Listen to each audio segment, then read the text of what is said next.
The Lord be with you, and a warm welcome to you from all of us here in Powerscourt with Kilbride. As you can see, pity about me, I'm sitting in a really comfortable chair in the dappled shade of the beautiful chestnut tree. And over to my right here is our bench, but this is a little more comfortable for today. The sun is shining. We have had weeks of sunshine now. The children over at the school had sports day the other day, and this coming Tuesday my family arrive en masse from Australia. And of course in Melbourne, in Australia, it's winter time at the moment.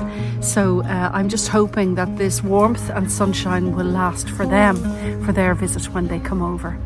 You are very welcome to join us this morning as we take a look at a very interesting little piece of scripture. It's a piece of scripture for which there are many different explanations, and of course in this square I can only just give you one, but I hope it is helpful to somebody who is listening today. But first, and as always, let's just draw breath wherever we may be and just cast our minds into the direction of the ever-present God and bring to Him anything that we might have on our hearts in prayer.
Just last week we did a little online about the Hebrew and the Greek meaning of the word sin, broadening that meaning out into meaning off the mark or off kilter. And without doing the whole thing again, when we are off kilter, if you look at it that way, it opens up a huge spectrum of ways in which we can disconnect from that constant divine flow, the flow that God desires for us to give us life in abundance. There's a lot of different things that can take us off kilter.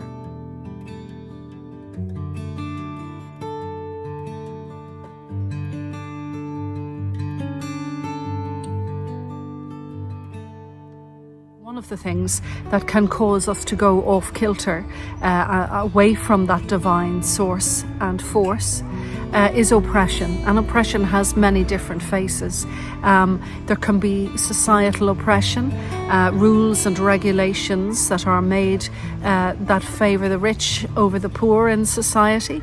There can be relational oppression, so some relationships we might have with other people might actually be quite oppressive. They might be cyclical, in this kind of cycle that we've known all our lives, and they may be in need of review. And there's also our own repression of ourselves, oppression of ourselves. The things that we might have decided, or the narratives that we might have written about ourselves, that are actually oppressive, and they don't assist us or help us with our lives now. So this little piece of scripture we are about to introduce this morning, in it we meet a character. Many would call him a demoniac. I don't know, I leave that up to you as to what you would see into it. But certainly he is way off kilter. And he shows us in this scripture the different forms of oppression we're talking about. And I suppose full circle, the difference that the remarkable presence of the Christ can bring to an individual's life, or indeed society as a whole.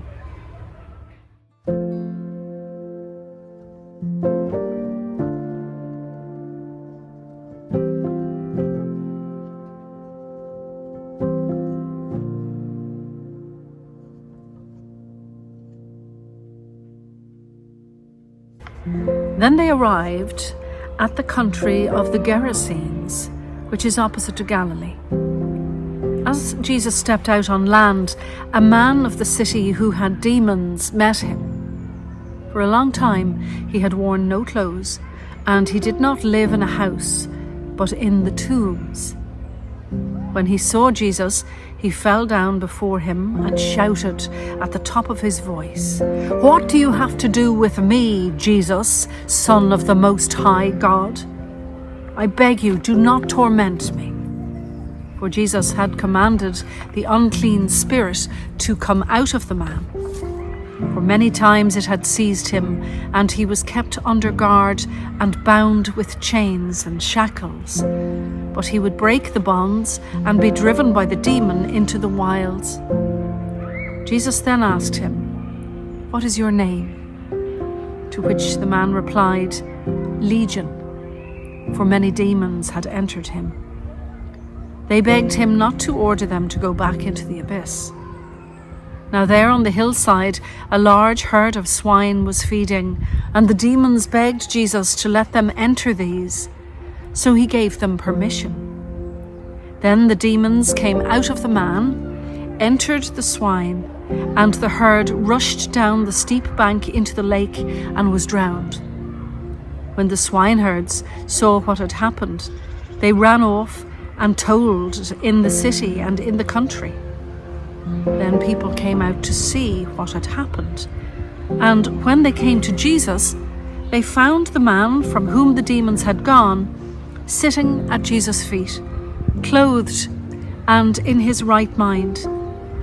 And they were afraid. Those who had seen it told them how the one who had been possessed by demons had been healed. Then all the people of the surrounding country of the Gerasenes asked Jesus to leave, because they were seized with great fear.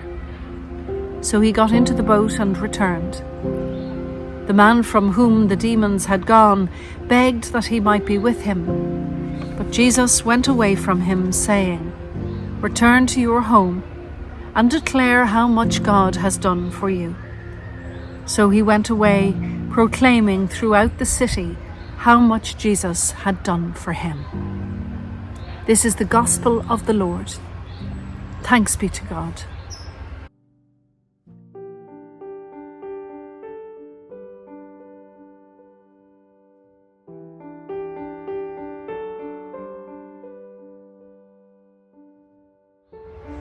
It's very interesting to note that during the conversation Jesus has with this clearly disturbed man, this man who is clearly off kilter, to say the very least, when he asks the man his name, he's given the response, Legion. The Gerasenes were a group of people inhabiting a region on the eastern shore of the Sea of Galilee. They were certainly a society oppressed by Roman rule. And so in the larger picture, this one individual in his discomfort, upset and suffering is representing the greater mass of people suffering at the time. We are inclined to ask,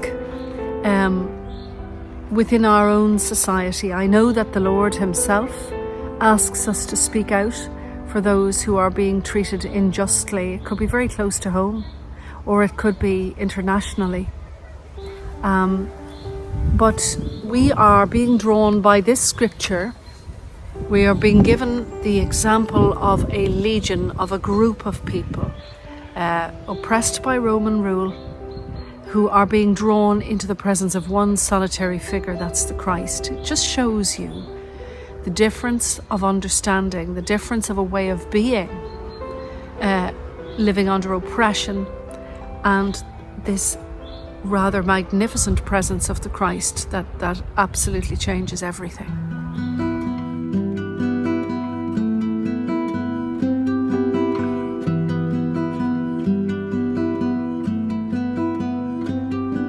Also interesting to note that this man has been bound by the locals in the area. He has been kept in chains. And this is obviously for their own protection because he's unpredictable and erratic, but it's also for his own protection as well. And yet there is a driving force within him, not necessarily a positive one, but a force nonetheless, that is dissatisfied with being kept bound. And ultimately it releases itself and he is driven off again. Their attempts to bind him, to hold him, to sustain him are failing.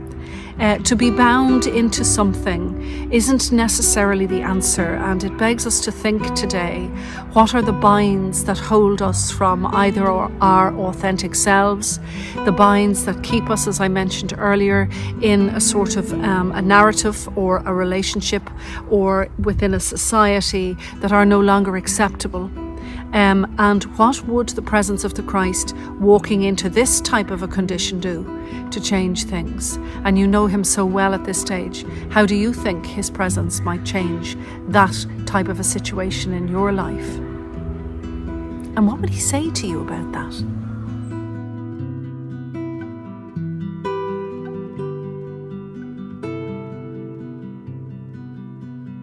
When we think of self-oppression, we look at an individual who has quite literally been stripped of everything that he was. If he was in his right mind at the beginning of his life, we don't know how old he was, he certainly isn't now. Everything normal, even down to his clothing, if I could use the word normal, but you know what I mean by it, has been stripped away from him. He has nothing left except this restless driving force within him. Always, constantly in this square, we say, review the things that are stripped from you. I've said it many times, if you ask God to heal you in something, it may require him to strip you of the things that have been holding you, the bonds that have been holding you. It might require him to strip you of the familiar down to the bone, in order to re-establish you in a completely new way, in a completely new life and new light.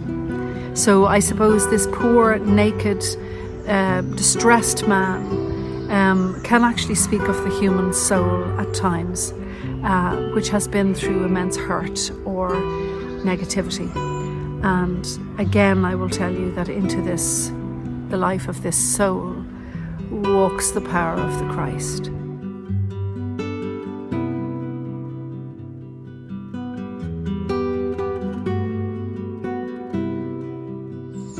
Jesus performs the miracle. This is the very tricky piece of this scripture, and I have know. I don't know, has anyone got an explanation for this at all? It's very unusual that there was a herd of pigs, because the people of God and Jewish people would not have been eating pork. The Romans would have eaten pork.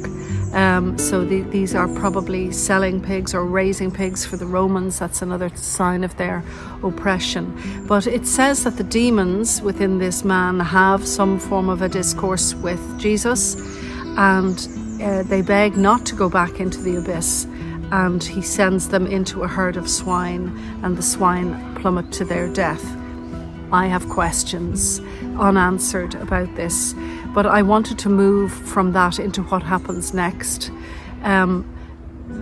Word spreads, doesn't it always, about Jesus out into the local area and beyond, and people, being inquisitive of nature, come to have a look at this man who has healed this poor possessed individual.